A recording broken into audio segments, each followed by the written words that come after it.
ನನ್ನ ಹೆಸರು ಶಿವಕುಮಾರ್ ಸೂರ್ಯವಂಶಿ.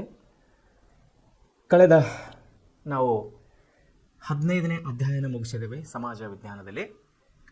ಸಮಾಜವನ್ನು ಪಾಠ ಮಾಡುತ್ತಿರುವಾಗ ಇಲ್ಲಿವರೆಗೆ ನಾವು 15 ಅಧ್ಯಾಯಗಳನ್ನು ಮುಗಿಸಿ ಈಗ ನಾವು 16ನೇ ಅಧ್ಯಾಯಕ್ಕೆ ಬಂದಿದ್ದೇವೆ. ಅದು ಬ್ಯಾಂಕಿಂಗ್ ವ್ಯವಹಾರ.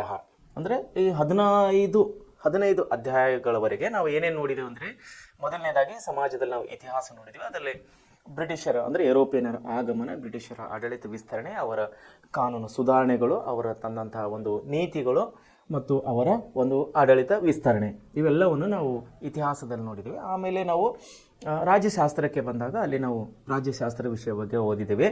ಅಲ್ಲಿ ಸಾರ್ವಜನಿಕ ಆಡಳಿತ ಅಂದರೆ ಅದರ ವಿಶೇಷವಾಗಿ ಲೋಕಸೇವಾ ಆಯೋಗ ಮತ್ತು ರಾಜ್ಯ ಸೇವಾ ಆಯೋಗ ಅಂದರೆ KPSC ಮತ್ತು UPSC ವಿಷಯಗಳ ಬಗ್ಗೆ ನಾವು ಅಭ್ಯಾಸ ಮಾಡಿದ್ದೀವಿ. ಆಮೇಲೆ ನಾವು ಜಿಯೋಗ್ರಫಿಗೆ ಬಂದಿದ್ದೀವಿ.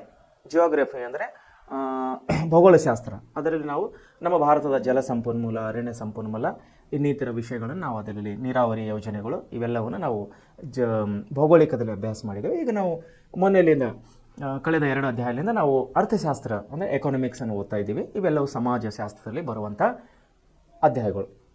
ಈಗ ನಾವು ನಮ್ಮ ಸಮಾಜ ಅಧ್ಯಯನದ ಈ ವರ್ಷದ ಪಠ್ಯ ಪುಸ್ತಕ ಅಂದರೆ ಪಾರ್ಟ್ 1ರಲ್ಲಿ ಭಾಗ 1ರಲ್ಲಿ ಇದು ಕೊನೆಯ ಅಧ್ಯಾಯ ಅಂದರೆ 16ನೇ ಅಧ್ಯಾಯ. ಇದು ಕೊನೆಯ ಅಧ್ಯಾಯವಾಗಿದೆ. 2 ಅಥವಾ 3 ಕ್ಲಾಸ್ನಲ್ಲಿ ಈ ಒಂದು ಅಧ್ಯಾಯವನ್ನು ಕೂಡ ಮುಗಿತದೆ. ತಾವುಗಳು ಒಳ್ಳೆ ರೀತಿಯಲ್ಲಿ ಅಭ್ಯಾಸ ಮಾಡ್ತಾ ಇದ್ದೀರಿ ಅಂತ ನಾವು ಅನ್ಕೋತೀವಿ. ನಿಮಗೆ ಯಾವುದೇ ವಿಷಯ ತಿಳಿದಿಲ್ಲ ಅಂದ್ರೆ ನಮ್ಮ ಸಂಸ್ಥೆಯ ಮುಖ್ಯಸ್ಥರನ್ನು ಸಂಪರ್ಕಿಸಿ ಅಥವಾ ನಮ್ಮನ್ನು ಸಂಪರ್ಕಿಸಿ ಅಥವಾ ಕಾಮೆಂಟ್ ಬಾಕ್ಸ್ನಲ್ಲಿ ತಿಳಿಸಿದರೆ ನಿಮಗೆ ಯಾವ ವಿಷಯ ಅರ್ಥ ಆಗಿಲ್ಲ ಅನ್ನೋದು ನಾವು ಇನ್ನೊಂದು ಸಾರಿ ನಿಮಗೆ ಅರ್ಥ ಮಾಡಿಕೊಡುವರಾಗಿದ್ದೇವೆ. ವಿಶೇಷವಾಗಿ ನಾವು ಈ ಸಮಯದಲ್ಲಿ ನಮ್ಮ ಸಂಸ್ಥೆಗೆ ನಾವು ತುಂಬ ಧನ್ಯವಾದಗಳನ್ನು ಹೇಳಬೇಕು. ಯಾಕಂದರೆ ವಿಶೇಷವಾಗಿ ಈ ಒಂದು ಆನ್ಲೈನ್ ಕ್ಲಾಸ್ ಯೋಜನೆ ನಮ್ಮ ಪ್ರೆಸೆಂಟ್ ಸಂಸ್ಥೆ ಮುಖ್ಯಸ್ಥರು ಯಾಕೆ ಇದನ್ನು ಯೋಚನೆ ಮಾಡಿದ್ರು ಅಂದರೆ, ವಿಶೇಷವಾಗಿ ಗ್ರಾಮೀಣ ಭಾಗದ ಮಕ್ಕಳಿಗಾಗಿ ಹಾಗೂ ಕನ್ನಡ ಶಾಲೆಯಲ್ಲಿ ಓದುತ್ತಿರೋ ಮಕ್ಕಳಿಗಾಗಿ ವಿಶೇಷವಾಗಿ ಕಾಳಜಿ ವಹಿಸಿ ಇದೊಂದು ಆನ್ಲೈನ್ ಕ್ಲಾಸ್ ತರಬೇತಿಯನ್ನು ಮಾಡಿದ್ದಾರೆ. ಸೊ ಮಕ್ಕಳೇ, ಇವು ನಮ್ಮ ಸಂಸ್ಥೆಯ ಮುಖ್ಯ ಉದ್ದೇಶ ಏನಂದರೆ, ಎಲ್ಲಿ ಟ್ಯೂಷನ್ ಹೇಳೋರಿಲ್ಲವೋ, ಎಲ್ಲಿ ಕ್ಲಾಸನ್ನು ಹೇಳೋರು, ಮನೆ ಪಾಠಗಳನ್ನು ಮಾಡೋರಿಲ್ಲವೋ ಅಲ್ಲಿ ನಮ್ಮ ಕ್ಲಾಸ್ಗಳು ತಲುಪಲಿ ಅನ್ನೋ ಸದುದ್ದೇಶದಿಂದ ಅಂದರೆ ಒಳ್ಳೆಯ ಉದ್ದೇಶದಿಂದ ನಮ್ಮ ಸಂಸ್ಥೆಯ ಮುಖ್ಯಸ್ಥರು ಇದನ್ನು ಪ್ರಾರಂಭ ಮಾಡಿದ್ದಾರೆ. ಅದೇ ರೀತಿಯಲ್ಲಿ ನಮ್ಮ ಸಂಸ್ಥೆಯ ಎಲ್ಲ ಸಿಬ್ಬಂದಿ ವರ್ಗದವರು ಕೂಡ ನಾವು ಕೂಡ ಪ್ರಯತ್ನ ಮಾಡ್ತಾ ಇದ್ದೇವೆ. ಸೊ ಈ ನಿಮ್ಮ ಯಶಸ್ಸೇ ನಮ್ಮ ಪ್ರಯತ್ನಕ್ಕೆ ಸಿಕ್ಕಂಥ ಒಂದು ನಮಗೆ ಫಲ ಅಂತ ನಾವು ಅನ್ಕೋತೀವಿ. ಸೊ ತಾವು ಒಳ್ಳೆ ರೀತಿಯಲ್ಲಿ ಎಲ್ಲ ಸಬ್ಜೆಕ್ಟ್ಗಳನ್ನು ನಾಟ್ ಸಮಾಜ ವಿಜ್ಞಾನ, ಸಮಾಜ, ಗಣಿತ, ಇಂಗ್ಲೀಷ್, ಹಿಂದಿ ಎಲ್ಲ ವಿಷಯಗಳನ್ನು ತಾವು ಒಳ್ಳೆ ರೀತಿಯಲ್ಲಿ ಅಭ್ಯಾಸ ಮಾಡಿ ಮುಂದಿನ ನಿಮ್ಮ ಶೈಕ್ಷಣಿಕ ಜೀವನ ಮತ್ತು ನಿಮ್ಮ ವೈಯಕ್ತಿಕ ಜೀವನ ಎರಡರಲ್ಲಿ ತಾವು ಯಶಸ್ವಿ ಆಗಲಿ ಅಂಥೇಳಿ ನಾವು ನಮ್ಮ ಸಂಸ್ಥೆಯ ಪರವಾಗಿ ಹಾಗೂ ವೈಯಕ್ತಿಕವಾಗಿ ನಿಮ್ಮನ್ನು ಹಾರೈಸುವರಾಗಿದ್ದೇವೆ. ಸೊ ವಿದ್ಯಾರ್ಥಿಗಳೇ, ಈಗ ನಾವು ಇವತ್ತಿನ ಅಧ್ಯಾಯಕ್ಕೆ ಬರುವುದಾದರೆ ಬ್ಯಾಂಕ್ ವ್ಯವಹಾರಗಳು. ಇವತ್ತಿನ ಪಾಠದ ಹೆಸರು ಬ್ಯಾಂಕ್ ವ್ಯವಹಾರಗಳು. ವಿದ್ಯಾರ್ಥಿಗಳೇ, ನಾವು ಕಳೆದ ಒಂದು ಪಾಠದಲ್ಲಿ ನೋಡಿದಾಗ ಅರ್ಥವ್ಯವಸ್ಥೆ ಅನ್ನೋ ವಿಷಯವಾಗಿ ನಾವು ಓದಿದ್ದೇವೆ. ಅರ್ಥವ್ಯವಸ್ಥೆ ಅಂದರೆ ಹಣಕಾಸು. ಒಂದು ದೇಶದ ಅಭಿವೃದ್ಧಿಯಲ್ಲಿ ಹಣಕಾಸು ಯಾವ ರೀತಿಯ ಅವಶ್ಯಕತೆ ಇದೆ, ಒಂದು ದೇಶಕ್ಕೆ, ಒಂದು ರಾಜ್ಯಕ್ಕೆ, ಒಂದು ಮನುಷ್ಯನಿಗೆ, ಒಂದು ಕುಟುಂಬವನ್ನು ನಡೆಸಲಿಕ್ಕೆ ಹಣದ ಅವಶ್ಯಕತೆ ಏನೇನಿದೆ, ಯಾವ ರೀತಿಯಾಗಿದೆ ನಾವೆಲ್ಲ ಕಳೆದ ಅಧ್ಯಾಯದಲ್ಲಿ ನಾವು ಅಭ್ಯಾಸ ಮಾಡಿದ್ದೇವೆ. ಸೊ ಇವತ್ತಿನ ವಿಷಯಕ್ಕೆ ನಾವು ಬ್ಯಾಂಕ್ಗಳ ವಿಷಯ ಬಗ್ಗೆ ಅಭ್ಯಾಸ ಮಾಡೋರಾಗಿದ್ದೇವೆ. ಬ್ಯಾಂಕ್ ಅಂದ ತಕ್ಷಣ ನಿಮಗೆ ಒಂದು ವಿಷಯ ನೆನಪಾಗ್ತದೆ, ಏನಂದರೆ ದುಡ್ಡು ಅಂದಂಗೆ. ಬ್ಯಾಂಕಿಗೆ ಯಾರು ಹೋಗ್ತಾರೆ? ದುಡ್ಡಿದ್ದವ್ರು. ದುಡ್ಡು ಇಡ್ಲಿಕ್ಕೆ ಹೋಗ್ತಾರೆ, ದುಡ್ಡು ತೆಗಿಲಕ್ಕೆ ಹೋಗ್ತಾರೆ. ದುಡ್ಡು ಇಡೋರು, ದುಡ್ಡು ತೆಗೆಯೋರು ಇವರು ಬಿಟ್ಟು ಇನ್ನೊಬ್ಬರು ಹೋಗ್ತಾರೆ ದುಡ್ಡಿನ ಬ್ಯಾಂಕಿಗೆ. ಯಾರು ಹೋಗ್ತಾರೆ? ಸಾಲ ತಗೊಳ್ಳೋರು. ಯಾವುದೋ ಒಂದು ಬಿಸ್ನೆಸ್ ಮಾಡ್ತಿರ್ತಾರೆ, ಯಾವ ಒಂದು ಉದ್ಯೋಗ, ಒಂದು ಕೈಗಾರಿಕೆ, ಒಂದು ವ್ಯವಸಾಯ, ಯಾವುದೋ ಒಂದು ಕೆಲಸಕ್ಕೆ ಹಣದ ಅವಶ್ಯಕತೆ ಬಿದ್ದಾಗ, ಹಣದ ಕೊರತೆ ಆದಾಗ ಅಥವಾ ಅವನ ಹತ್ರ ದುಡ್ಡು ಇಲ್ಲದಾಗ ಬ್ಯಾಂಕ್ನಲ್ಲಿ ಸಾಲ ಕೇಳೋಕ್ಕೆ ಅಲ್ಲಿ ಕೂಡ ಹೋಗ್ತಾರೆ. ಅಂದರೆ ಹಣ ಮನೆಯಲ್ಲಿದ್ದವರು ಬ್ಯಾಂಕ್ನಲ್ಲಿ ಇಡಕ್ಕೆ ಹೋಗ್ತಾರೆ, ಬ್ಯಾಂಕ್ನಲ್ಲಿ ಇದ್ದಂಥ ದುಡ್ಡನ್ನು ತೆಗಿಲಕ್ಕೆ ಹೋಗ್ತಾರೆ. ಮತ್ತು ಹಣದ ಕೊರತೆ ಇದ್ದವರು, ಶಾರ್ಟೇಜ್ ಇದ್ದವರು ಯಾವುದೋ ಒಂದು ಉದ್ಯೋಗಕ್ಕಾಗಿ ಅವರು ಸಾಲ ಕೇಳೋ ಕೂಡ ಬ್ಯಾಂಕಿಗೆ ಹೋಗ್ತಾರೆ. ಸೊ ಬ್ಯಾಂಕ್ ಅಂದಮೇಲೆ ನಮಗೆ 3 ವಿಷಯಗಳು ನೆನಪಾಗ್ತವೆ. ಒಂದು ದುಡ್ಡು ಇಡೋರು, ಒಂದು 2ನೇ ದುಡ್ಡು ತೆಗೆಯೋರು, 3ನೇದು ಸಾಲ ತಗೊಳ್ಳೋರು. ಸೊ ಈ 3 ವಿಷಯಗಳ ಕೇಂದ್ರೀಕೃತವಾಗಿ ಈ ಬ್ಯಾಂಕ್ ವ್ಯವಹಾರಗಳನ್ನು ನಾವು ಈ ಅಧ್ಯಾಯದಲ್ಲಿ ಈ ವಿಷಯಗಳನ್ನು ವಿಶೇಷವಾಗಿ ಓದೋರಾಗಿದ್ದೇವೆ. ಅದಲ್ಲದೆ ಇನ್ನು ನಮ್ಮ ಪಠ್ಯ ವಿಷಯವಾಗಿ ಇನ್ನು ನಾವು ಕೆಲವು ವಿಷಯಗಳನ್ನು ಓದುವಾಗಿದೆ. ಏನಂದರೆ ಬ್ಯಾಂಕಿನ ಅರ್ಥ, ಬ್ಯಾಂಕ್ ಅಂದರೆ ಏನು, ಆಮೇಲೆ ಹಣಕಾಸಿನ ವ್ಯವಹಾರಗಳಲ್ಲಿ ಬ್ಯಾಂಕ್ಗಳು ಮತ್ತು ಅಂಚೆ ಕಚೇರಿಗಳು. ಹಣಕಾಸಿನ ವ್ಯವಹಾರಗಳು ಏನು? ವ್ಯವಹಾರ ಅಂದರೆ ಏನ್ರಿ? ದುಡ್ಡು ಇಡೋದು ಮತ್ತು ದುಡ್ಡು ತೆಗೆಯೋದು. ಹಣಕಾಸು ಬ್ಯಾಂಕ್ ಅಂದಮೇಲೆ ಅವ್ರು ಇರೋದೇ 2 ಕೆಲಸ. ಒಂದು ದುಡ್ಡು ಕೊಡೋದ್ರೆ, ಒಂದು 2 ದುಡ್ಡು ಇಟ್ಕೊಳ್ಳೋದ್ರೆ, ಒಂದು ಸಾಲ ಕೊಡೋದ್ರೆ 2ನೇ ಸಾಲ ವಸೂಲು ಮಾಡ್ಕೊಳ್ಳೋದು. ಇಷ್ಟೇ. ಸೊ ಅದಕ್ಕಾಗಿ ಹಣಕಾಸಿನ ವ್ಯವಹಾರಗಳ ಬ್ಯಾಂಕು ಮತ್ತು ಅಂಚೆ ಕಚೇರಿಗಳು ಯಾವ ರೀತಿ ಅವರ ಪಾತ್ರವನ್ನು ವಹಿಸ್ತವೆ. ಆಮೇಲೆ ಬ್ಯಾಂಕಿನ ಗುಣಲಕ್ಷಣಗಳು, ಬ್ಯಾಂಕ್ಗಳು ಯಾವ ರೀತಿ ಇರ್ತವೆ. ಆಮೇಲೆ ಬ್ಯಾಂಕಿನಲ್ಲಿ ತೆರೆಯಬಹುದಾದ ವಿವಿಧ ಖಾತೆಗಳು, ಬ್ಯಾಂಕಿನಲ್ಲಿ ಯಾವ್ಯಾವ ರೀತಿ ಖಾತೆಗಳನ್ನು ತೆಗಿತಾರೆ ಅದರ ಬಗ್ಗೆ. ಆಮೇಲೆ ಬ್ಯಾಂಕ್ಗಳಲ್ಲಿ ಖಾತೆಗಳನ್ನು ತೆರೆಯುವ ವಿಧಾನ, ಅಕೌಂಟ್ಸನ್ನು ಹೆಂಗೆ ಓಪನ್ ಮಾಡ್ತಾರೆ, ಬ್ಯಾಂಕ್ ಅಕೌಂಟ್ ಹೇಗೆ ಓಪನ್ ಮಾಡಬೇಕು, ಯಾವುದಕ್ಕೆ ಏನೇನು ಪ್ರಾಸೆಸ್ ಇದೆ ಅದನ್ನುಗಳನ್ನು ನಾವು ಅಲ್ಲಿ ಓದೋರಾಗಿದ್ದೇವೆ. ಆಮೇಲೆ ಬ್ಯಾಂಕು ಖಾತೆಗಳಿಂದಾಗುವ ಅನುಕೂಲಗಳೇನು, ಅನುಕೂಲ ಅಂದರೆ ಬೆನಿಫಿಟ್ಸ್, ಉಪಯೋಗ ಅಂತ ಕರಿತೇವೆ ನಾವು. ಬ್ಯಾಂಕ್ ಅಕೌಂಟ್ ತೆಗೆದ್ರೆ ನಮಗೇನು ಉಪಯೋಗ ಇದೆ ಅನ್ನೋದ್ರ ಬಗ್ಗೆ ನಾವು 1, 2, 3, 4, 5, 6 ವಿಷಯಗಳ ಬಗ್ಗೆ ಈ ಪಾಠದಲ್ಲಿ ಅಧ್ಯಯನ ಮಾಡುವರಾಗಿದ್ದೇವೆ. ಸೊ ನಾವು ಪಾಠಕ್ಕೆ ಬರುವಾಗ ಬ್ಯಾಂಕ್ಗಳು ಸುಮಾರು 200 ವರ್ಷಗಳ ಹಿಂದೆ ಅಭಿವೃದ್ಧಿ ಹೊಂದಿದ್ದವು. ನೋಡ್ರಿ, ಬ್ಯಾಂಕ್ಗಳು ಯಾವಾಗ ಅಭಿವೃದ್ಧಿ ಹೊಂದಿದ್ದವು ಅಂತೀರಿ? 200 ವರ್ಷಗಳ ಹಿಂದೆ. ಬ್ಯಾಂಕುಗಳ ಸ್ವರೂಪವು ಕಾಲಕ್ಕನುಗುಣವಾಗಿ, ಹೇಗೆ ಕಾಲಕ್ಕೆ ಅನುಗುಣವಾಗಿ ಅಂದರೆ ಈ 200 ವರ್ಷಗಳ ಹಿಂದೆ ಬ್ಯಾಂಕ್ಗಳು ಯಾವಾಗ ಸ್ಟಾರ್ಟ್ ಆಗ್ಯಾವ ಅಂತ ಅಂತಾರೆ, ಯಾವಾಗ ಅಭಿವೃದ್ಧಿ ಹೊಂದಿವೆ ಅಂತಾರೆ? 200 ವರ್ಷಗಳ ಹಿಂದೆ ಬ್ಯಾಂಕ್ಗಳ ಅಭಿವೃದ್ಧಿ ಹೊಂದಿವೆ. ಸೊ ಹೇಗೆ ಅಭಿವೃದ್ಧಿ ಹೊಂದದವು? ಕಾಲಕ್ಕೆ ಅನುಗುಣವಾಗಿ. ಹೇಗ್ರಿ? ಕಾಲಕ್ಕೆ ಅನುಗುಣವಾಗಿ ಅವುಗಳು ಬದಲಾವಣೆ ಹೊಂದುತ್ತಾ ಬಂದಿದ್ದವು. ಏನು ಬದಲಾವಣೆ ಹೊಂದುತ್ತಾ ಬಂದರು? ಬ್ಯಾಂಕಿನ ವ್ಯವಹಾರಗಳು, ಬ್ಯಾಂಕಿನ ಪ್ರೊಸೆಸ್ಗಳು ಕಾಲಕ್ಕೆ ತಕ್ಕಂತೆ ಹೊಂದಾಣಿಕೆಯಾಗಿ ಅವ್ರು ಏನು ಮಾಡ್ತಾ ಹೋದರು? ಬದಲಾವಣೆ ಆಗ್ತಾ ಬಂದರು ಬ್ಯಾಂಕ್ನವರು. ಬ್ಯಾಂಕ್ ಎಂಬ ಪದವು ಹಣಕಾಸಿನ ವ್ಯವಹಾರಗಳಿಗೆ ಸಂಬಂಧಪಟ್ಟಿದೆ. ಹೌದಲ್ಲಿ? ನಾನು ಮುಂಚೆನೇ ಹೇಳಿದೆ ನಿಮ್ಗೆ, ಬ್ಯಾಂಕ್ ಅಂದ ತಕ್ಷಣ ನಮ್ಮ ತಲೆಯಲ್ಲಿ ಬರೋದೇನು? ಹಣಕಾಸಿನ ವ್ಯವಹಾರ. ಕಿರಾಣಿ ಅಂಗಡಿಯ ಮೇಲೆ ನಮ್ಮ ತಲೆಗೆ ಏನು ಬರುತ್ತದೆ? ಸಂತೆ, ಮನೆಗೆ ಬೇಕಾದಂಥ ಸಂತೆಗಳು, ವಾರಕ್ಕೆ ತಿಂಗಳಿಗೆ ಬೇಕಾದಂಥ ಸಂತೆಗಳು, ಅಂಗಡಿಗೆ ಸಕ್ಕರೆ, ಬೆಲ್ಲ, ಎಣ್ಣೆ, ಗೋಧಿ, ಕಾಳು, ಇನ್ನಿತರ ವಸ್ತುಗಳು. ಹೌದಲ್ಲ? ಕಿರಾಣಿ ಅಂದ ತಕ್ಷಣ ಮನೆಗೆ ಸಂತೆ ನೆನಪಾಗ್ತದೆ. ಅದೇ ರೀತಿ ಬ್ಯಾಂಕ್ ಅಂದ ತಕ್ಷಣ ನಮ್ಗೆ ಏನಾಗಿ ನೆನಪಾಗ್ತದೆ? ಹಣಕಾಸಿನ ವ್ಯವಹಾರ. ನೋಡಿರಿ, ಇವು ಹಣಕಾಸಿನ ಸಂಸ್ಥೆಗಳಾಗಿದ್ದು, ಯಾವುದೇ ಬ್ಯಾಂಕ್ ಎಂಬ ಪದವು ಹಣಕಾಸಿನ ವ್ಯವಹಾರಗಳಿಗೆ ಸಂಬಂಧಪಟ್ಟಿದೆ. ಇವು ಹಣಕಾಸಿನ ಸಂಸ್ಥೆಗಳಾಗಿದ್ದು, ಗ್ರಾಹಕರು ಭದ್ರತೆ ದೃಷ್ಟಿಯಿಂದ ಬ್ಯಾಂಕ್ಗಳಲ್ಲಿ ತಮ್ಮ ಹಣವನ್ನು ಇಟ್ಟು ತಮಗೆ ಬೇಕಾದಾಗ ಹಿಂತಿರುಗಿ ಪಡೆಯಲು ಸಾಧ್ಯವಾಗಿದೆ. ಬ್ಯಾಂಕ್ಗಳು ಗ್ರಾಹಕರಿಗೆ ಸಾಲಗಳನ್ನು ಕೊಟ್ಟು ಅವುಗಳಿಗೆ ಬಡ್ಡಿ ವಸೂಲು ಮಾಡುತ್ತವೆ. ವಿವಿಧ ದೇಶಗಳ ವಿವಿಧ ಹಣವನ್ನು ವಿನಿಮಯ ಮಾಡುವ ಕಾರ್ಯ ಮಾಡುತ್ತವೆ.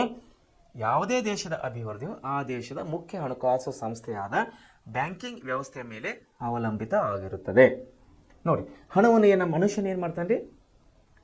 ಮನೆಯಲ್ಲಿದ್ದಂಥ ಹಣವನ್ನು ಬ್ಯಾಂಕಿನಲ್ಲಿ ಇಡ್ತಾನೆ. ಯಾಕೆ ಬ್ಯಾಂಕಿನಲ್ಲಿ ಇಡ್ತಾನೆ?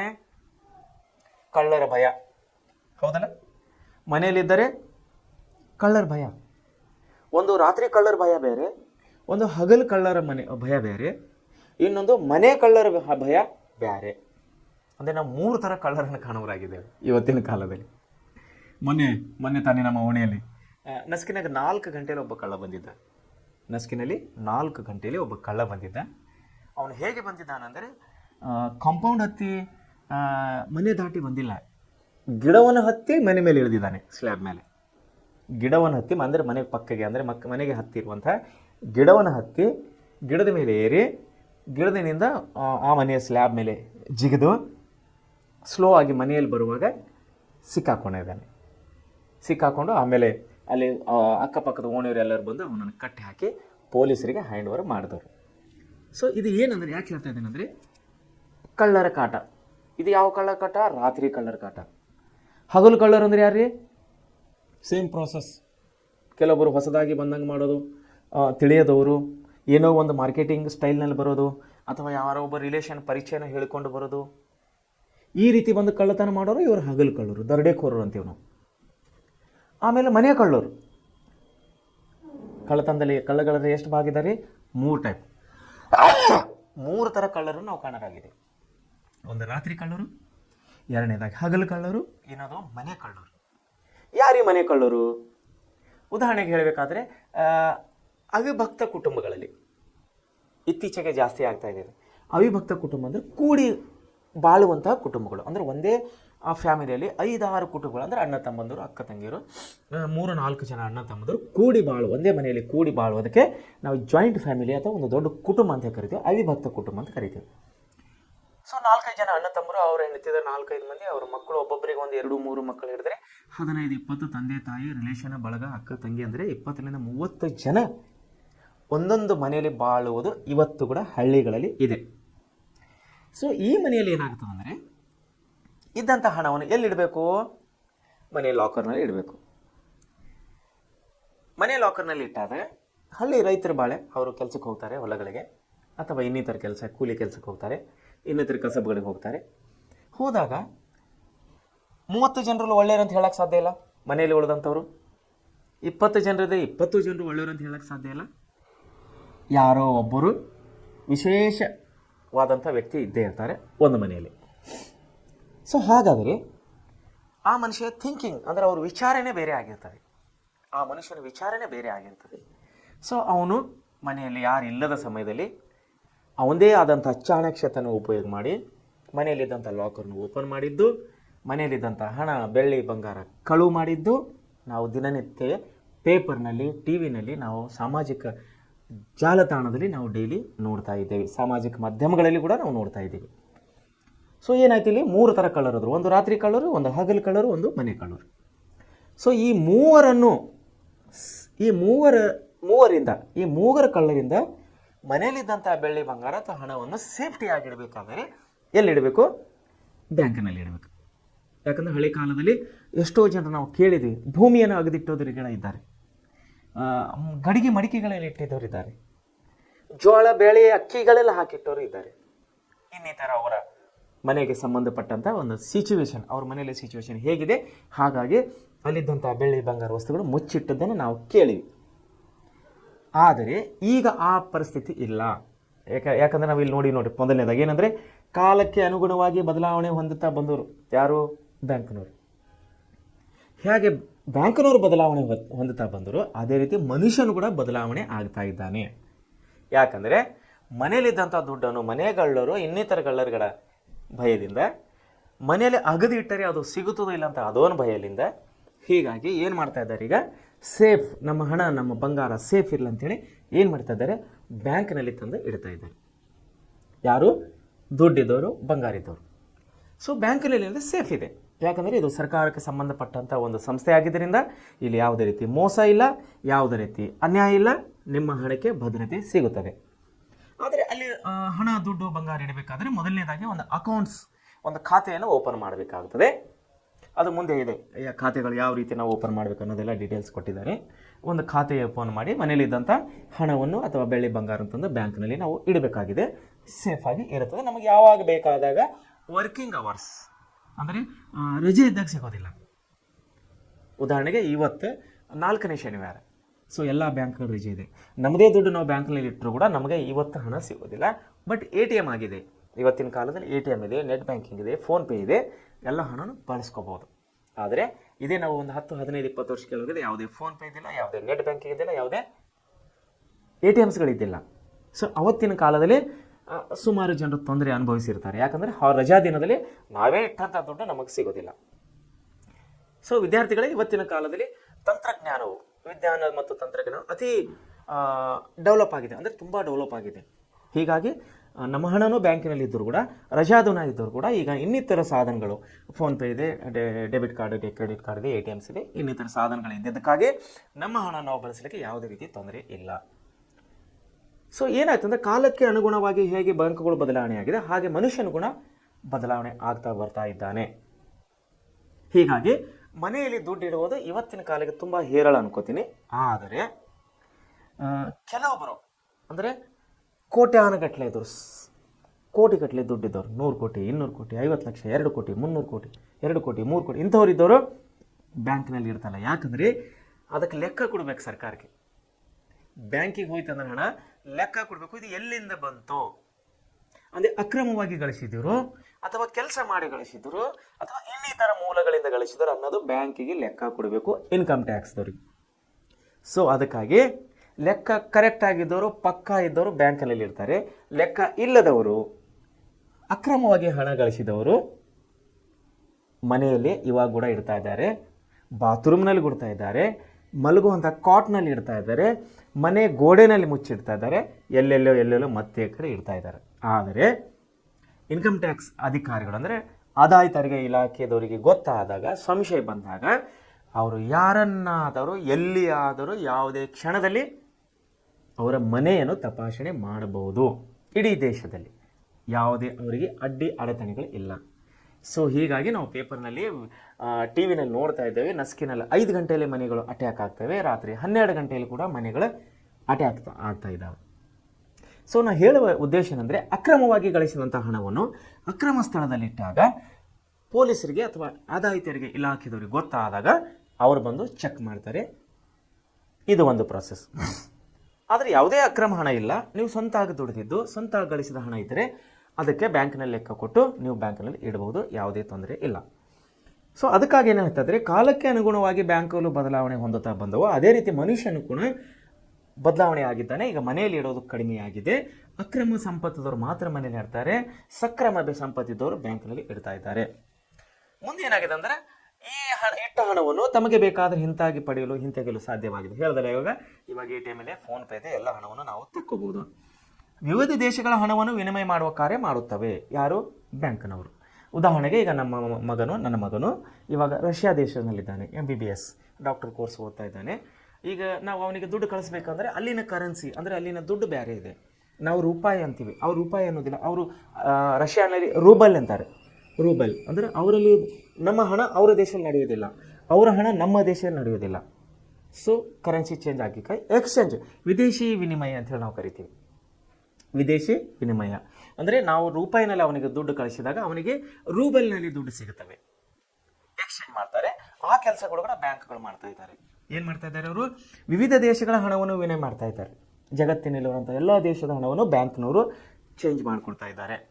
ಆಮೇಲೆ ಯಾವುದೇ ದೇಶದ ಅಭಿವೃದ್ಧಿಯು ಆ ದೇಶದ ಮುಖ್ಯ ಹಣಕಾಸು ಸಂಸ್ಥೆಯಾದ ಬ್ಯಾಂಕಿಂಗ್ ವ್ಯವಸ್ಥೆ ಮೇಲೆ ಅವಲಂಬಿತ ಆಗಿದೆ. ನೋಡಿ, ನಾಟ್ ಇಂಡಿಯಾ, ನಮ್ಮ ದೇಶನೇ ಇಲ್ಲ, ಜಗತ್ತಿನ ಯಾವುದೇ ದೇಶಕ್ಕೆ ಹೋದಾಗ ಆ ದೇಶದ ಅರ್ಥವ್ಯವಸ್ಥೆ, ಆ ದೇಶದ ಅಭಿವೃದ್ಧಿಯು ನಾವು ಯಾವುದ್ರ ಮೇಲೆ ಕಾಣುವರಾಗಿದೆ ಅಂದರೆ ಆ ದೇಶದ ಬ್ಯಾಂಕಿಂಗ್ ಸಿಸ್ಟಮ್ ಮೇಲೆ, ಬ್ಯಾಂಕಿನ ಒಂದು ಪದ್ಧತಿ ಮೇಲೆ ನಾವು ಕಾಣುವರಾಗಿದೆ. ಎಷ್ಟು ಸೇವಿಂಗ್ಸ್ ಇದೆ, ಎಷ್ಟು ದುಡ್ಡಿದೆ, ಎಷ್ಟು ಖರ್ಚಿದೆ, ಎಷ್ಟು ಸಾಲ ಇದೆ, ಎಲ್ಲವನ್ನು ನಾವು ಬ್ಯಾಂಕ್ಗಳ ಸಿಸ್ಟಮ್ ಮೇಲೆ ನಾವು ಕಾಣುವರಾಗಿದ್ದೇವೆ. ನೋಡಿ, ಆ ದೇಶದ ಮುಖ್ಯ ಹಣಕಾಸು ಸಂಸ್ಥೆ ಬ್ಯಾಂಕಿಂಗ್ ವ್ಯವಸ್ಥೆ ಮೇಲೆ ಅವಲಂಬಿತವಾಗಿರುತ್ತದೆ. ನೋಡಿ, ಈಗ ನಮ್ಮ ದೇಶದ ಹಣಕಾಸು ಸಂಸ್ಥೆಯ ಬ್ಯಾಂಕ್ಗಳ ಮುಖ್ಯ ಯಾರು ಇದ್ರಾಗ? Chief reserve bank of India. ನಮ್ಮ ದೇಶಕ್ಕೆ ಸಂಬಂಧಪಟ್ಟವರು ಯಾರು? RBI.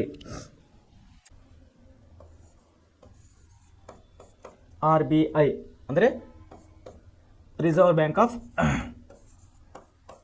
India. Reserve bank of ಇಂಡಿಯಾದವರು ಏನದಾರ ನಮ್ಮ ದೇಶದಲ್ಲಿ? ನಮ್ಮ ದೇಶದ ಮುಖ್ಯ ಹಣಕಾಸು ಸಂಸ್ಥೆಯವರು ಯಾರು? ರಿಸರ್ವ್ ಬ್ಯಾಂಕ್ದವರು. ಸೊ ಹೀಗಾಗಿ ವ್ಯವಸಾಯ, ಕೈಗಾರಿಕೆ, ವ್ಯಾಪಾರ ಮುಂತಾದವುಗಳಿಗೆ ಅವಶ್ಯ ಬಿದ್ದಾಗ ಹಣವನ್ನು ಸಾಲ ರೂಪದಲ್ಲಿ ಕೊಡುತ್ತಾರೆ.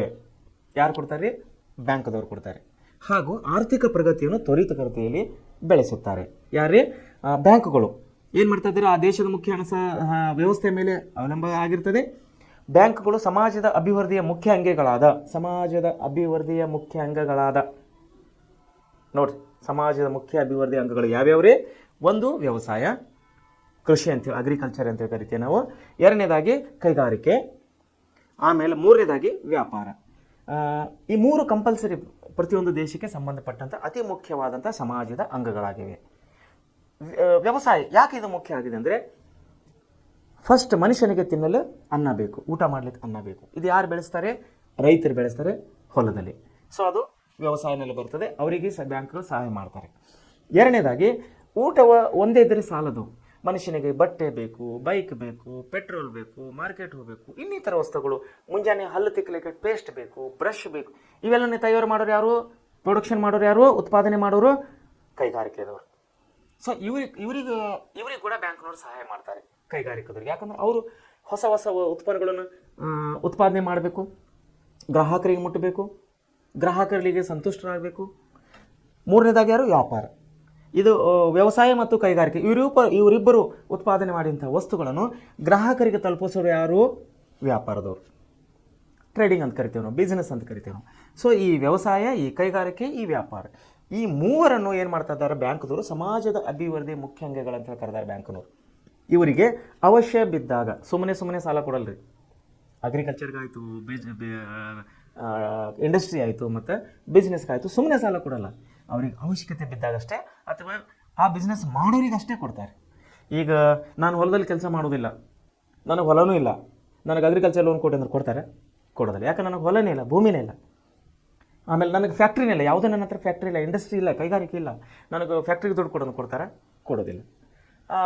ಐ ಥಿಂಕ್ ವ್ಯಾಪಾರ, ಯಾವುದೇ ನನ್ನ ಹತ್ರ ಅಂಗಡಿ ಇಲ್ಲ, ಬಿಸ್ನೆಸ್ ಇಲ್ಲ, ಲೈಸೆನ್ಸ್ ಇಲ್ಲ, ಏನೂ ಇಲ್ಲ, ನನಗೆ ಸಾಲ ಕೊಡೋದು ಕೊಡ್ತಾರೆ? ವ್ಯಾಪಾರಕ್ಕೆ ಕೊಡೋದಿಲ್ಲ. ಸೊ ಅವಶ್ಯ ಬಿದ್ದಾಗ ಹಣವನ್ನು ಏನು ಮಾಡ್ತಾರೆ? ಸಾಲದ ರೂಪದಲ್ಲಿ ಕೊಡ್ತಾರೆ. ಯಾರು ಕೊಡ್ತಾರೆ? ಬ್ಯಾಂಕ್ನವರು. ಹಾಗೂ ಆರ್ಥಿಕ ಪ್ರಗತಿಯನ್ನು ತ್ವರಿತಗತಿಯಲ್ಲಿ ಬೆಳೆಸ್ತಾರೆ ಇವರು. ಅಂದರೆ ಅವರಿಗೆ ಅವಶ್ಯ ಬಿದ್ದಾಗ ಹಣ ಕೊಟ್ಟಾಗ ಏನು ಮಾಡ್ತಾರೆ? ಅವರು ಇನ್ನೂ ಹೆಚ್ಚೆಚ್ಚಿನ ಸಂಶೋಧನೆಗಳನ್ನು ಮಾಡ್ತಾರೆ, ಹೆಚ್ಚೆಚ್ಚಿನ ಉತ್ಪಾದನೆಯನ್ನು ಮಾಡ್ತಾರೆ, ಹೆಚ್ಚೆಚ್ಚಿನ ಲಾಭವನ್ನು ಗಳಿಸ್ತಾರೆ. ಇದರಿಂದ ಸರ್ಕಾರಕ್ಕೆ ತೆರಿಗೆ ಬರುತ್ತದೆ, ಗ್ರಾಹಕನಿಗೆ ಒಳ್ಳೆಯ ವಸ್ತುಗಳು ಸಿಗುತ್ತವೆ, ಉತ್ಪಾದಿಸಿದಂತಹ ಮಾಲೀಕನಿಗೆ ಅವನಿಗೂ ಕೂಡ ಒಳ್ಳೆಯ ರೀತಿಯಲ್ಲಿ ಲಾಭ ಆಗುತ್ತದೆ. ಸೊ ಈ ಮೂರರಿಂದ ಅಂದರೆ ಉತ್ಪಾದನೆ, ಬೆಳವಣಿಗೆ ಮತ್ತು ಇನ್ನೊಂದು ಯೂಸಸ್, ಈ ಮೂರರಿಂದ ಏನು ಟ್ಯಾಕ್ಸಸ್, ಏನು ತೆರಿಗೆ ಬರುತ್ತಲ್ಲ, ಅದು ಸರ್ಕಾರಕ್ಕೆ ಲಾಭ ಆಗುತ್ತದೆ. ಸೊ ಹೀಗಾಗಿ ಈ ಏನಿದೆಲ್ಲ ಬ್ಯಾಂಕುಗಳೇನಿದೆಲ್ಲ ಮನುಷ್ಯನಿಗೆ ಅತಿ ಮುಖ್ಯವಾದಂಥ ಅಂಶವಾಗಿದೆ. ಬ್ಯಾಂಕ್ ಅಂದರೆ ಏನು? ಹಾಗಾದರೆ ಬ್ಯಾಂಕ್ ಅಂದರೆ ಏನು? ಬ್ಯಾಂಕಿನ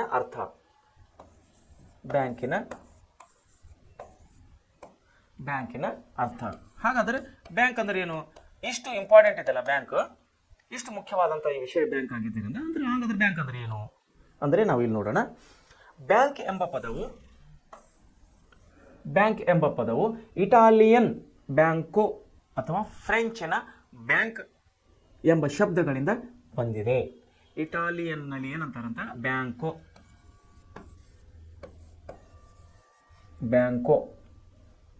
ಇದನ್ನು ಇಂಗ್ಲೀಷ್ನಲ್ಲಿ BANCO, ಇದು ಬ್ಯಾಂಕೋ. ಇದು ಇಟಾಲಿಯನ್ ಭಾಷೆ ಆಗಿದೆ. ಓಕೆನಾ? ಇದು ಇಟಾಲಿಯನ್ನಲ್ಲಿ ಬ್ಯಾಂಕೋ ಅನ್ನೋ ಶಬ್ದದಿಂದ ಬ್ಯಾಂಕ್ ಅಂಥೇಳಿ ಹೆಸರು ಬಂದಿದೆ. ಆಮೇಲೆ ಇನ್ನೊಂದು ಯಾವುದ್ರಿ? ಫ್ರೆಂಚ್ ಅವರ ಯಾವ ಇದರಿಂದ ಬಂದಿದೆ ನೋಡ್ರಿ. ಫ್ರೆಂಚ್ ದೇಶದ ಫ್ರೆಂಚ್ ಭಾಷೆಯಿಂದ ಏನು ಬಂದಿದೆ ಅಂದರೆ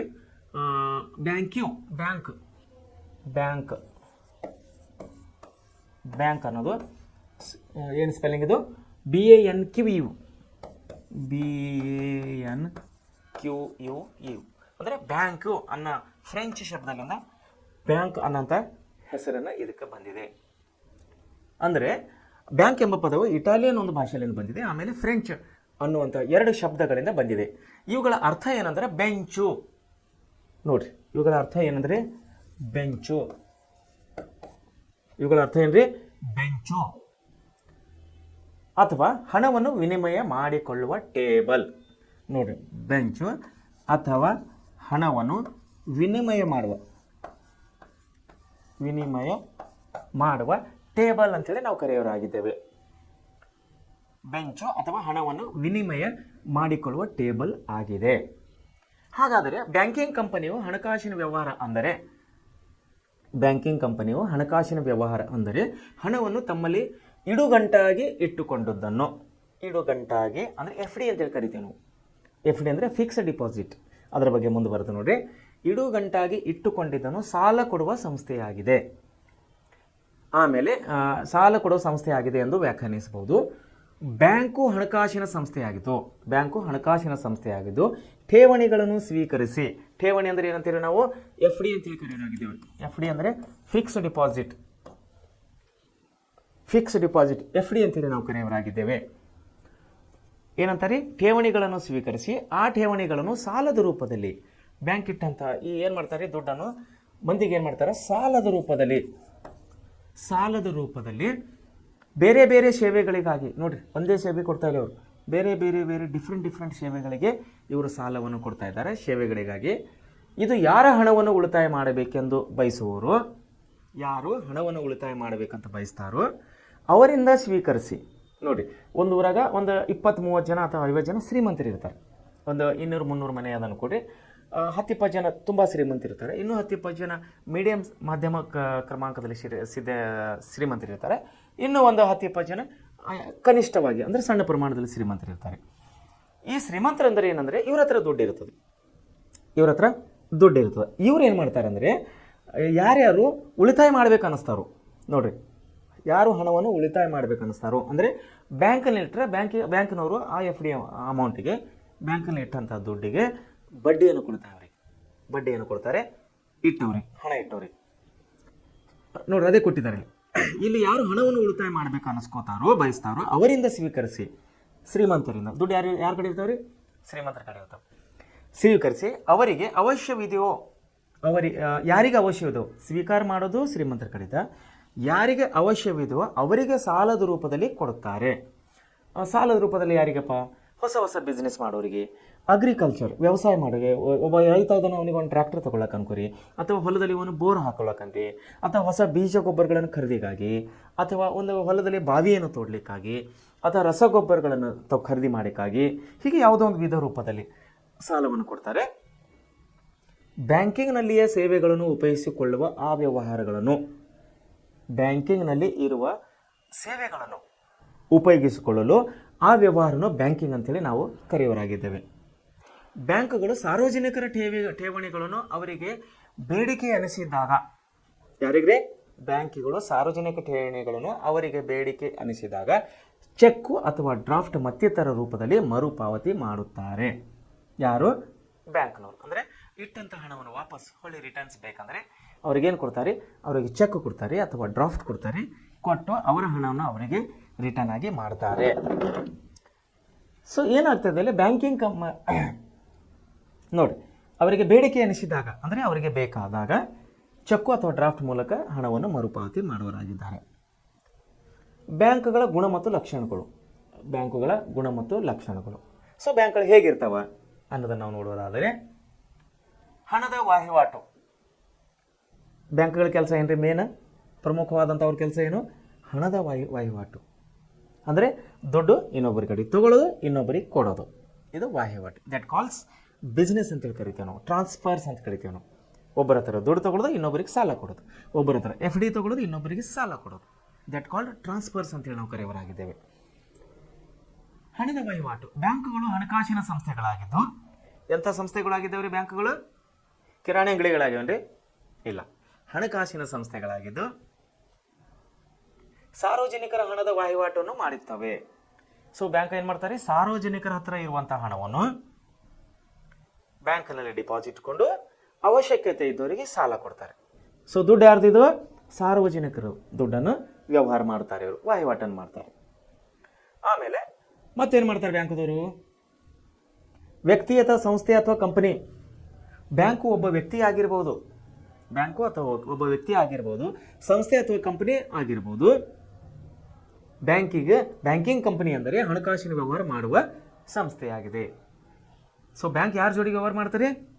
ಒಬ್ಬ ವ್ಯಕ್ತಿ ಆಗಿರ್ಬೋದು, ಒಂದು ವ್ಯಕ್ತಿ ಜೋಡಿಗೆ ಮಾಡ್ತಾರೆ, ಒಂದು ಸಂಘ ಸಂಸ್ಥೆ ಜೋಡಿಗೆ ಮಾಡ್ತಾರೆ, ಇನ್ನೊಂದು ಯಾರೇ? ಒಂದು ಕಂಪನಿ. ಸಂಘ ಸಂಸ್ಥೆ ಅಂದರೆ ಸಣ್ಣ ಪ್ರಮಾಣದಲ್ಲಿ, ಕಂಪನಿ ಅಂದರೆ ದೊಡ್ಡ ಪ್ರಮಾಣದಲ್ಲಿ. ದೊಡ್ಡ ಬಿಸ್ನೆಸ್ ಇದ್ದವರಿಗೆ ಕಂಪನಿ ಅಂತ ಕರೀತಾರೆ, ಸಣ್ಣ ಪುಟ್ಟ ಬಿಸ್ನೆಸ್ ಇದ್ದವರಿಗೆ ವ್ಯವಹಾರ ಅಂತ ಕರೀತಾರೆ. ಏನು ವ್ಯವಹಾರ ಇಲ್ಲ ಅಂದ್ರೆ ಸಾಮಾನ್ಯ ಒಬ್ಬ ವ್ಯಕ್ತಿ ಅಂತ ಕರೀತಾರೆ.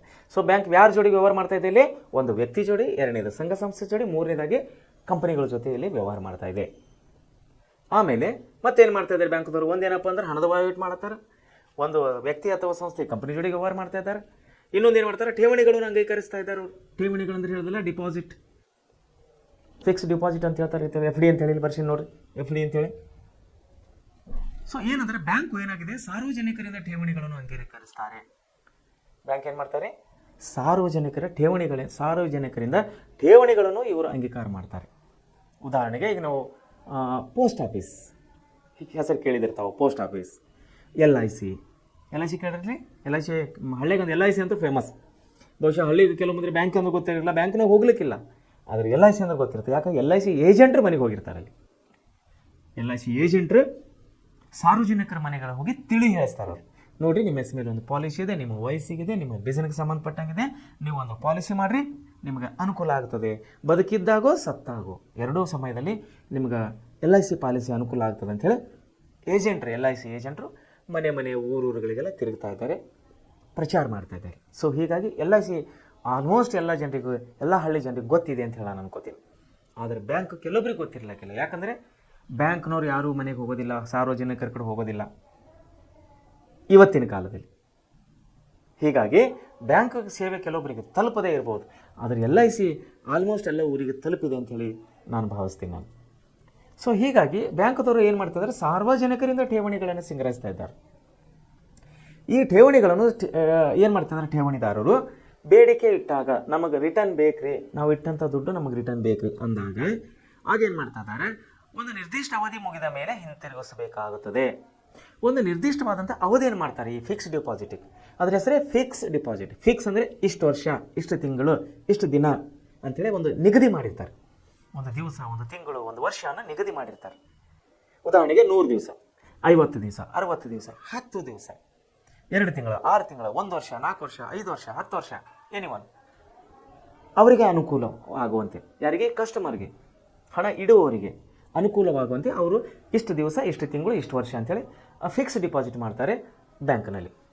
ಸೊ ಏನಂತ ಇದ್ದಾರೆ, ಅದೇ ಅಂತಾರೆ ಅಂತ ಠೇವಣಿದಾರರು ಬೇಡಿಕೆ ಇಟ್ಟಾಗ ಅಥವಾ ಒಂದು ನಿರ್ದಿಷ್ಟ ಅವಧಿ ಫಿಕ್ಸ್ ಡಿಪಾಸಿಟ್, ಟರ್ಮ್ ಡಿಪಾಸಿಟ್ ಬ್ಯಾಂಕ್ನಲ್ಲಿ ಇದಾವೆ ರೀ, ಸಿಸ್ಟಮ್ಸ್ ಅದ. ನೀವು ಫಿಕ್ಸ್ ಡಿಪಾಸಿಟ್ ಇಡ್ತೀರಾ ಅಥವಾ ಟರ್ಮ್ ಡಿಪಾಸಿಟ್ ಇಡ್ತೀರಾ ಅಥವಾ SBI ಅಕೌಂಟ್ನಲ್ಲಿ ಇಡ್ತೀರಾ, ಬ್ಯಾಂಕ್ನವ್ರು ಕೇಳ್ತಾರೆ ಬ್ಯಾಂಕಿಗೆ ಹೋದ್ಮೇಲೆ. ಆವಾಗ ನಾವು ಕಸ್ಟಮರ್ ಹೇಳ್ತಾರೆ, ಇಲ್ಲ ಸರ್ ನನಗೊಂದು 5 ವರ್ಷ ಅವಶ್ಯಕತೆ ಇಲ್ಲ, ದುಡ್ಡು 5 ವರ್ಷ ಮೇಲೆ ಬೇಕು.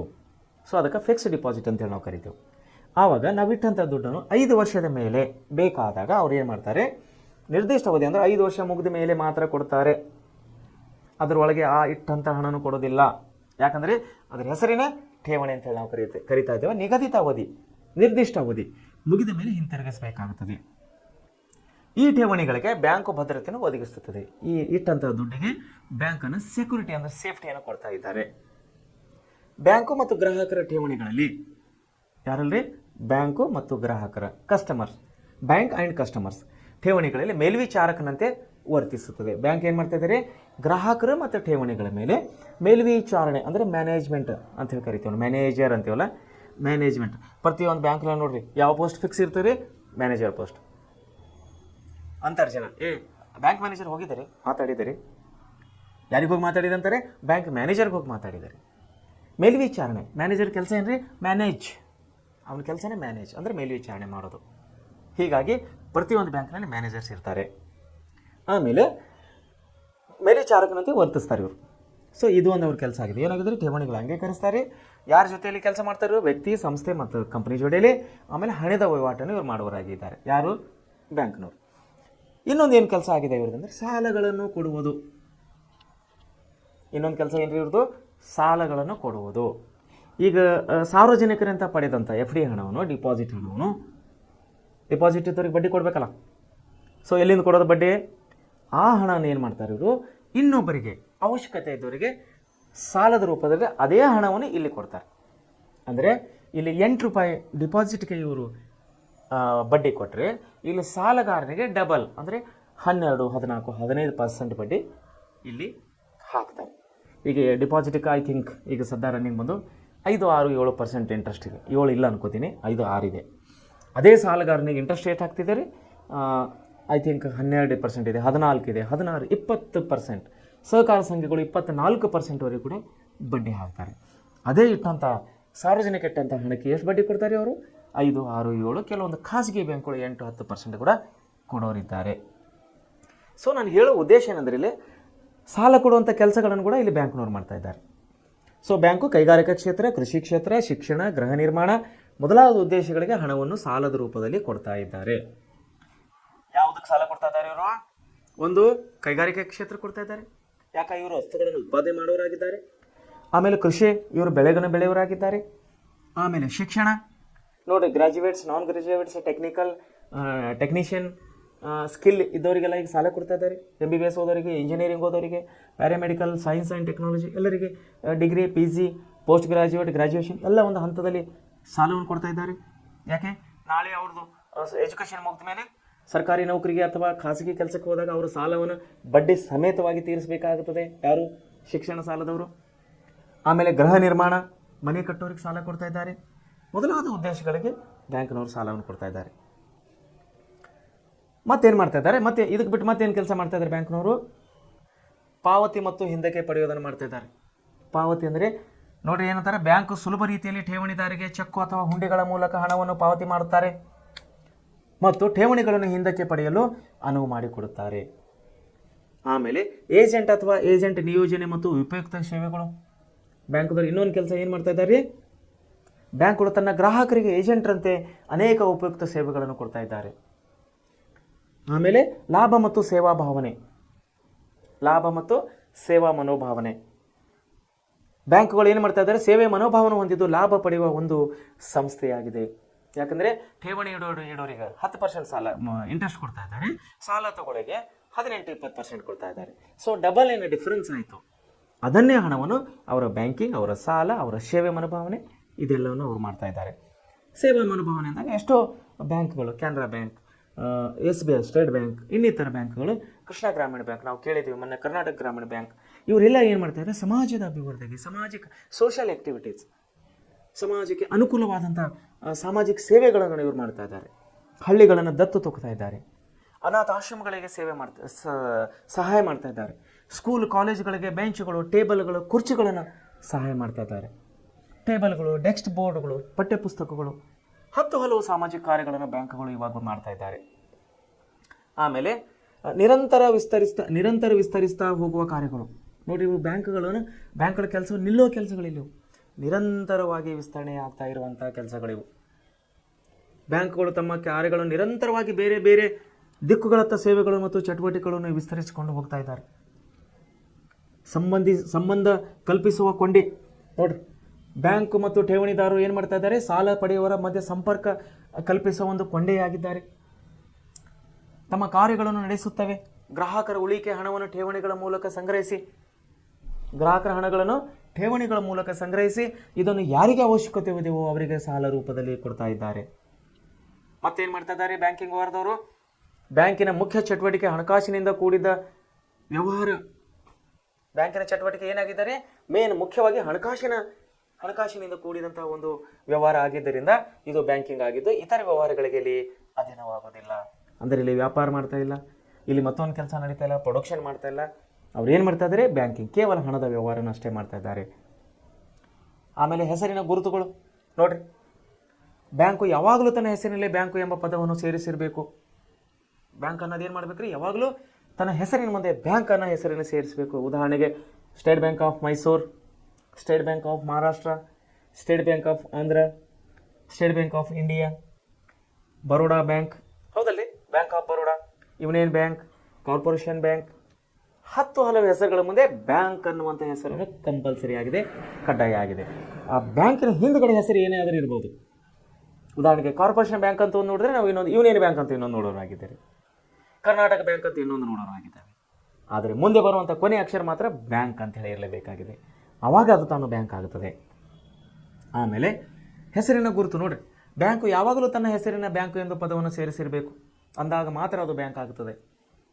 ಉದಾಹರಣೆಗೆ State Bank of India, Canara bank, union bank ಮೊದಲಾದವು. ಇದರಿಂದಾಗಿ ಗ್ರಾಹಕರು ಯಾವ ಬ್ಯಾಂಕಿನ ಜೊತೆಯಲ್ಲಿ ವ್ಯವಹಾರ ಇಟ್ಟುಕೊಂಡಿದ್ದಾರೆ ಅನ್ನೋದನ್ನು ತಿಳಿಯಬಹುದಾಗಿದೆ. ಉದಾಹರಣೆಗೆ ಕೆಲವೊಂದು ಕೋಆಪರೇಟಿವ್ ಸೊಸೈಟಿಗಳು, ಸಹಕಾರ ಸಂಘಗಳು ಇವೆ. ಉದಾಹರಣೆಗೆ ಮಹಾಲಕ್ಷ್ಮಿ ಸಹಕಾರ ಸಂಘ, ಪತ್ತಿನ ಸಹಕಾರ ಸಂಸ್ಥೆ ಆಗಿದೆ, ನಾಟ್ ಎ ಬ್ಯಾಂಕ್. ನಾವು ನೋಡ್ತೇವೆ ವಿಜಯ್ ಕೋಆಪರೇಟಿವ್ ಸಂಸ್ಥೆ, ಪ್ರಭುನಿಧಿ ಕೋಆಪರೇಟಿವ್ ಸಂಸ್ಥೆ, ಇನ್ನೊಂದು ಹೀಗೆ ಅವರು ಸಂಸ್ಥೆ ಆಗಿದ್ದಾರೆ ವಿನ ಬ್ಯಾಂಕ್ ಆಗಿಲ್ಲ. ಇಲ್ಲಿ ಬ್ಯಾಂಕ್ ಏನಿದ್ದಾರೆ, ಇವರು ನೇರವಾದಂಥ ಹಣವನ್ನು ವ್ಯವಹಾರ ಮಾಡುವವರಾಗಿದ್ದಾರೆ. ಯಾರು? ಉದಾಹರಣೆಗೆ State Bank of India, Canara bank, union bank ಮತ್ತೆ ಮುಂತಾದವು. ಬ್ಯಾಂಕಿನ ಕಾರ್ಯಗಳೇನು? ಹಾಗಾದರೆ ಬ್ಯಾಂಕ್ಗಳು ಏನು ಮಾಡೋರು? ಇಷ್ಟೊತ್ತನ ಏನು ಮಾಡೋರಿಗೆ ಬ್ಯಾಂಕ್ ಈ ಕೆಲಸಗಳನ್ನು ಮಾಡುವವರಾಗಿದ್ದಾರೆ. ಸಂಬಂಧಗಳನ್ನು ಮಾಡಿದ್ದಾರೆ, ಸಾಮಾಜಿಕವಾಗಿ ಕೆಲಸಗಳನ್ನು ಮಾಡ್ತಾ ಇದ್ದಾರೆ, ಠೇವಣಿದಾರಗಳ ಮಧ್ಯೆ ಕೆಲಸ ಮಾಡ್ತಾ ಇದ್ದಾರೆ, ಗ್ರಾಹಕರ ಮಧ್ಯೆ ಕೆಲಸ ಮಾಡ್ತಾರೆ, ಗ್ರಾಹಕರಿಗೆ ಸೇವೆ ಕೊಡ್ತಾ ಇದ್ದಾರೆ. ಆದರೆ ಬ್ಯಾಂಕಿನ ಪ್ರಮುಖವಾದಂಥ ಕೆಲಸಗಳು ಯಾವ್ಯಾವು ಅಂದಾಗ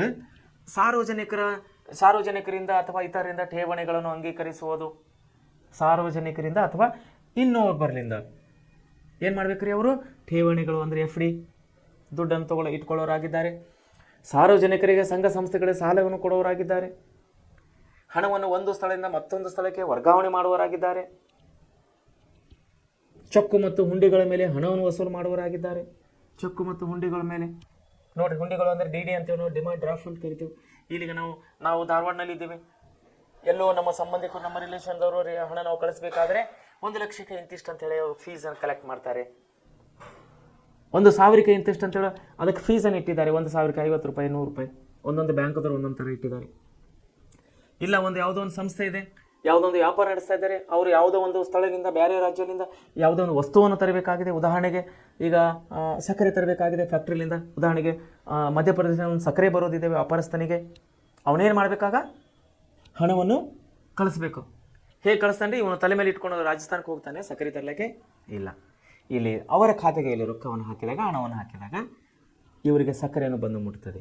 ಆದರೆ ಬ್ಯಾಂಕ್ದವರು ಇವರ ಹಣ ತೊಗೊಂಡು ಅವರಿಗೆ ಮುಟ್ಟಿಸ್ಬೇಕಾದ್ರೆ, ಸಕ್ಕರೆ ಫ್ಯಾಕ್ಟ್ರಿದವ್ರಿಗೆ ಮುಟ್ಟಿಸ್ಬೇಕಾದ್ರೆ 1,000ಕ್ಕೆ ಇಂತಿಷ್ಟು ಅಂತೇಳಿ ಫೀಸನ್ನು ತಗೋತಾರೆ.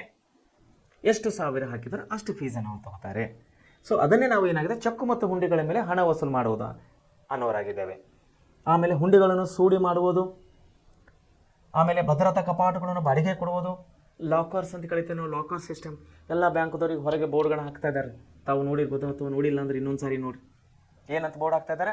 ಲಾಕರ್ ಸಿಸ್ಟಮ್ ಅವೈಲೇಬಲ್, ನಮ್ಮ ಹತ್ರ ಲಾಕರ್ ಸೌಲಭ್ಯ ಇದೆ ಅಂಥೇಳಿ ಬೋರ್ಡ್ಗಳನ್ನ ಹಾಕಿರ್ತಾರೆ. ಆಮೇಲೆ ವಿದೇಶಿ ವಿನಿಮಯದ ವ್ಯವಹಾರಗಳನ್ನು ನಿರ್ವಹಿಸುವುದು, ಫಾರಿನ್ ಎಕ್ಸ್ಚೇಂಜ್ ಈಸ್ ಹಿಯರ್ ಅಂತ ಹಾಕ್ತಾ ಇದ್ದಾರೆ.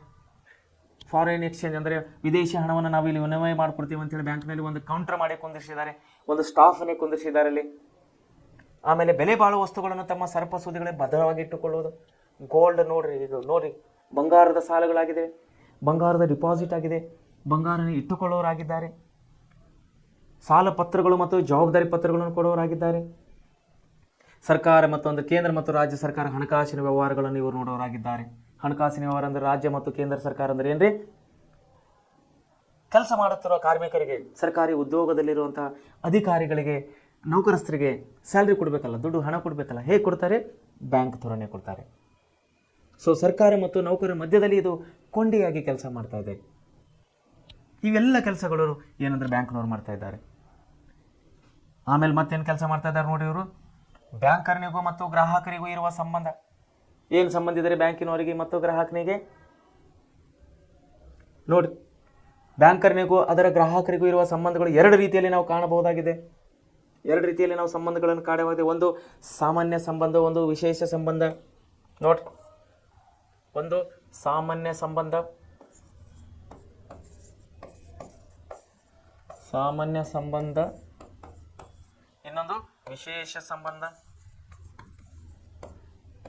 ವಿಶೇಷ ಸಂಬಂಧ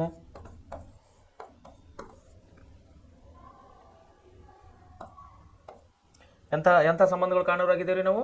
ಒಂದು ಸಾಮಾನ್ಯ ಸಂಬಂಧ, ಇನ್ನೊಂದು ವಿಶೇಷ ಸಂಬಂಧವನ್ನು ಕಾಣೋರಾಗಿದ್ದಾರೆ. ಯಾರ ಮಧ್ಯದಲ್ಲಿ?